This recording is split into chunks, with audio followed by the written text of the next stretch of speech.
Hi, everybody. Welcome to another episode of The Lord's Delight. Today, I want to talk about excellence.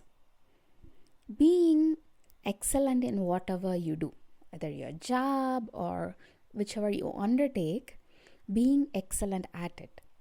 So, when we see somebody doing a great job at something, what do we think? We are amazed at their talent, we praise them, and in a Christian perspective or context, we think they are doing good, God has blessed them.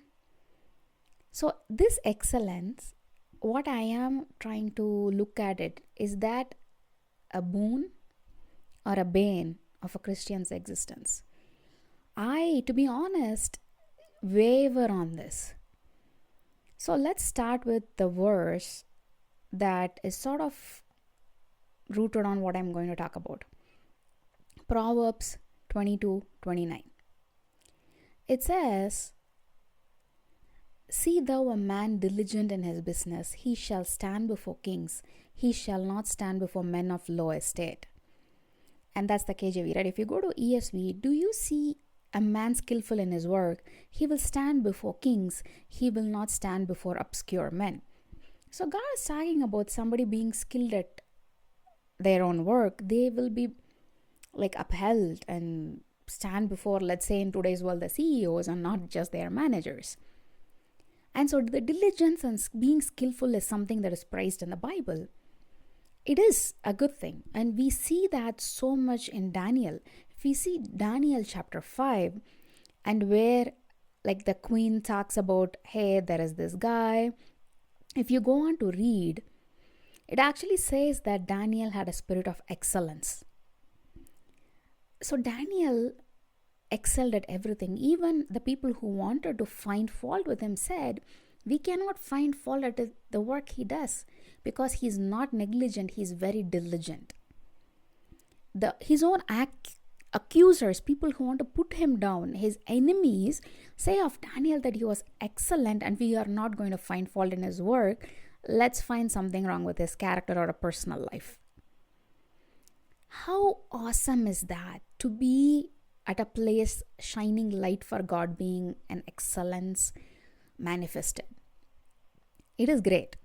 But to be honest, a lot of times in my life, I have not felt that kind of excellence. Rather, it's the opposite. I feel like I'm struggling with certain things so much that how am I being a light for God? And all this, how am I, it feels like sometimes dragging God's name with you all the way down. How do we look at this in a perspective? Because I was also seeing Elijah 19, 1 Kings 19, right? Where Elijah confronts the Baal's prophets, and then he wins over them in a spectacular display from God. And then right after that, what he does? He cries out to God that let me die. He's exhausted, he feels defeated because the king is still chasing him to kill him. So this is all happening in 1 Kings 18 and 19. This is the same person who was the pinnacle of excellence, where by a spectacular display from God, Elijah saw God's hand and other people saw that God's hand is with him. But immediately he was on a lowest low. And we can see so many people in the Bible who have also been in their lows. Joseph was in a prison before he was any administrator or prime minister of Egypt. Gideon, the Bible says, was a coward, but was called to be a leader. So to me, from these examples, I see that not all the times Christians are examples of excellence, but the fact lies in the crux point that you cannot chase excellence for the sake of excellence. That is not what Daniel did. He chased God who gave him the excellence. Elijah, the same thing again. They did not chase the excellence, but they chased God. And the same thing from the other perspective, People looking at Joseph, his own brothers, when he was in the pit or when he was falsely accused, when the people around him would have never thought much of him. He's a prisoner. But in a different point in his life, he ruled the same kingdom in which he was imprisoned. So I also believe in a Christian's life, there will be low points where you feel like you amount to nothing, but it is a journey. Do not just look at those peaks of excellence. There are going to be depths of inadequacy, feeling really low, feeling inadequate. But you know what? It is a journey, and these peaks might go up and down, and our journey, we might be lifted up and then suddenly we might be in the pit like Daniel. His excellence did not stop people from putting him in a lion's den. The difference is, though, the people who excelled in the Bible never sought excellence. And it is a personal lesson to me also. When we see Christians struggle, it is up to us not to judge them. We might be seeing a Joseph in the prison. Later on in his life, he might rule the kingdom. You and I don't know that. So it is up to us to not judge a person by the work they do or how excellent they do. If they do really good, praise them. Celebrate them.